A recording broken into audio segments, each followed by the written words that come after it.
Hey guys, as I mentioned in one of the previous videos, what I want to do is I want to just give a little bit of a review on a Chinese made carbide boring bar. So this brand here, let me see that, Geltos tools. Now what you tend to find in China is that you can buy anything that you like when it comes to machining and manufacturing, because they're doing so much production, so much manufacturing, that what they'll normally do is they'll just import tons and tons of equipment from Japan. And you can buy a lot of Japanese stuff like carbide cutting tips and all of that kind of thing. And the other thing that you'll also find is a lot of the materials that they're using to do manufacturing with comes from Japan as well, because they're buying it in such huge amounts that they get an extremely good discount from it. Now, because there's so much Japanese tooling floating around in China, what they'll do is I'll put it on the table, I'll measure it up, and they'll knock out something identical to what you can get in Japan, often with the Japanese materials, but at a fraction of the price because the wages, of course, are lower. So what I did is I wanted to test a few of these carbide boring bars. So this one here, there you go. So it gives you all the details. It's an 8mm boring bar, SCLC R06. So if you want to buy one of these and have a bit of a play with it from Alibaba or any of those kind of companies, you know, feel free. So it's fairly standard. I mean, all of them usually arrive in a plastic slip like this, and they'll have a ton of Cosmoline or some kind of oil to prevent rust on them. I've already cleaned this off. And if you have a look at the detail on this, you have a look at the union of where they've brazed this on. It's absolutely spot on. They've done a great job, and then they've ground it afterwards. So I really can't fault the quality, and it is real carbide. I mean, it's got some gravity to it when you pick it up and have a feel. All the screws seem to be decent quality. The other thing, if you're buying a bunch of these tools from a manufacturer, the other thing too is that you can actually request that they give you additional hardware. And they'll throw in some extra screws and stuff like that, because if you're going to be buying these kind of screws from a distributor or something like that, you're going to pay through the nose for it, so you kind of want to avoid that. So I have an 8mm, I think I have a 10mm, then I've got a 12mm, and then I've got a 4 and a 6mm as well. So I mounted the 12mm, let me see, in one of the Chinese tool holders I've got, and I ran it through some work. And okay, fair enough, it wasn't tough, it wasn't like stainless or anything like that, but it cut it no problems at all, and I had nearly no vibration on it. So if you're going to get one of these, you know, of course the point of this is that you want it so that you can eliminate the vibration when you have a lot of hangover like this. You know, normally you're going to want the boring bar to be as short as you can possibly get it, so you don't get a lot of vibration. But for me, I'm pretty lazy. I don't really feel like adjusting the length of this every single time I want to use the thing for a job. So I wanted something that was going to be rigid, that's not really going to complain too much if I have a lot of hangover like this. So for jobs where I have to do deep boring operations, you know, I don't have to slide the thing out, then readjust it, and then check that the sensor height is okay. So this worked out just fine. The only problem is that depending on your tool holder, of course, you're going to need a sleeve, which you can knock out a sleeve fairly easy, providing you've got a broach or you've got a smaller boring bar that you can make. So this one here, I've had to adjust it all the way down to the bottom there, as you can see. So it can't be adjusted any lower, and it's on the right height now for the center line of my lathe. But what I would like to do with this is, rather than putting a block down here, I'll just create a small sleeve that will pass over top of this, and I'll just slit the sleeve down, and so that when I tighten this down, it's also going to clamp that sleeve down on the boring bar. But overall, you know, if I have a look at the quality of these and then I compare it to the quality of something like a Sandvik, like this one here. So this is a Sandvik Coroturn 107.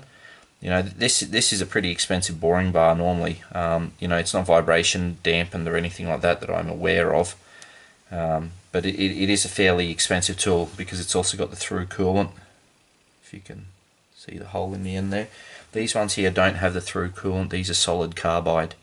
So if you're going to be running coolant, you're not going to be running it through your tool holder. But I mean, when I have a look at the quality of the finish, you know, this has got really beautiful bluing and everything like that, but I mean, these Chinese ones are no slouch, and I paid, if I think about this 12mm one, I think I paid about $30 for it, for a solid carbide boring bar.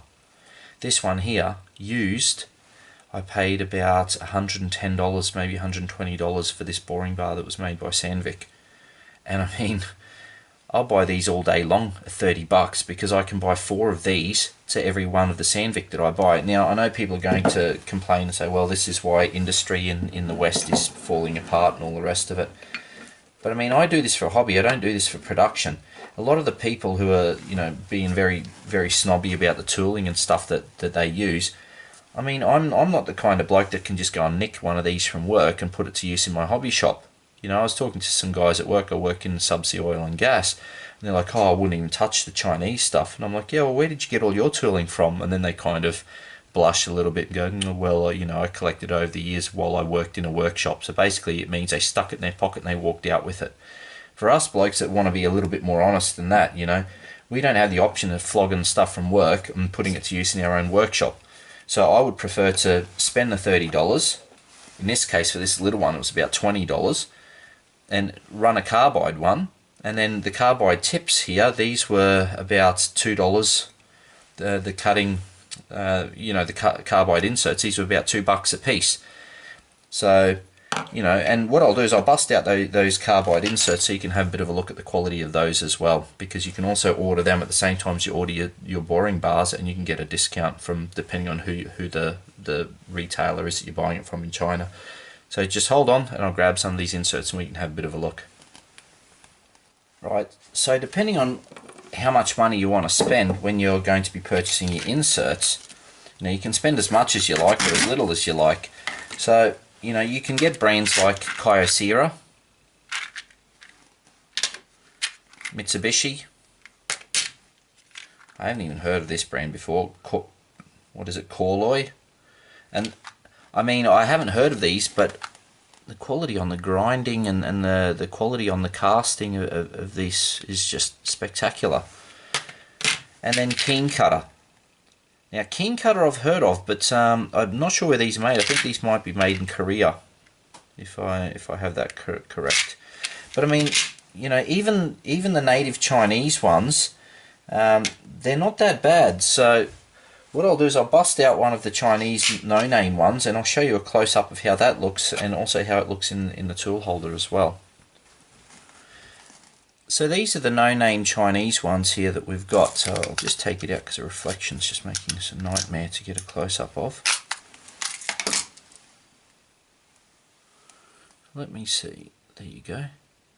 And I mean, the quality on that's pretty damn good. You know, I've already put this into some of my tooling and just had a bit of a play with them. And I mean, I don't know how they can do it for this price, because the Chinese ones are about 30% cheaper than the Japanese and Korean ones. And I really haven't found that much difference. I really haven't. And I mean, I pushed my little Chipmaster. It's got a 3 horsepower motor, and I pushed it till it bogged out and tripped the breaker on the Chinese tooling, and you know, I really didn't. I didn't see any issue at all with the Chinese stuff compared to the Korean or the Japanese. So it fits in. It fits in there a treat. Let's just be a bit careful. I mean, there's nothing wrong with that. Absolutely nothing wrong with that at all. Let's see. I hope it focuses nicely. So I mean, if you're looking for something like this, you know, and you don't have a big budget, then try out the Chinese stuff. Seriously, it's really, if it makes a difference between you getting a job done or not getting it done, you know, the Chinese stuff is pretty decent. Of course, you know, it can be a challenge for the average person to find it.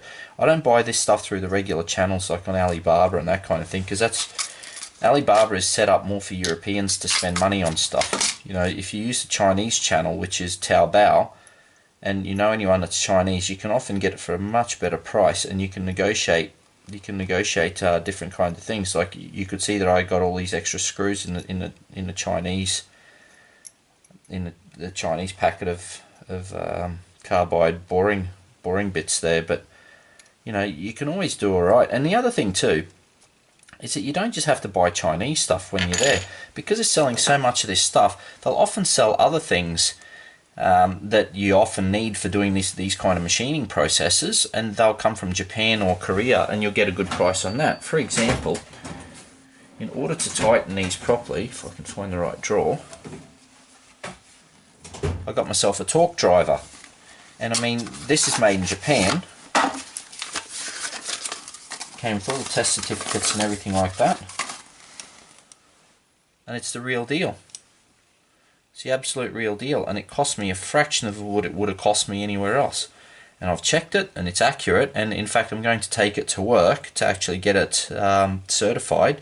They say it's QC passed, but I don't really know what that means, so I'll take it to the calibration group at the subsea oil and gas company where I work, and I'll get them to have a bit of a look at it. But I mean, the quality's spot on, and I think I paid about $70 or $80 for this, and it goes from 1 Newton meter to 5 Newton meters. So it's not a bad piece of kit. So anyway, that's a review of this Chinese carbide boring bar. I hope you guys enjoyed that. I have a few more little reviews to come up just of the other tooling that I bought as well. But you know, don't be scared. I mean, I've bought the taps and dies now from China. I bought these boring bars. I've even bought the carbide from China. You know, the indexable carbide bits here, and so far so good. I mean, just don't expect to pay absolute bottom prices and get top quality. It doesn't work that way, but if you're willing to spend a little bit in China, you'll get something that's absolutely spectacular. Right guys, enjoy your time in the shop.